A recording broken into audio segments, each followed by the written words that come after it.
সুপ্রিয় বন্ধুগণ, আজ আমাদের মাঝে এসেছে আমার ফ্রেন্ড সারোয়ার।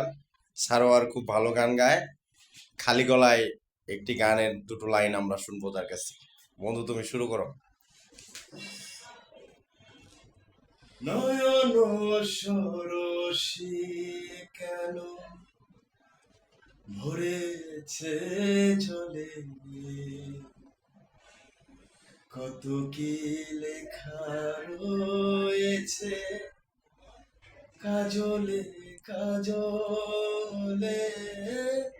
নয়ন সরসী কেন ভরেছে জলে, আমরা আমাদের এই খারিজা বন্ধুর কত কি রয়েছে লেখা কাজলে কাজলে।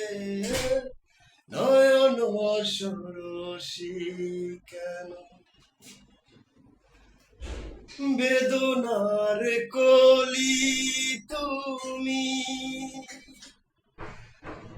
দাও ঢেলে ভুলে গেল।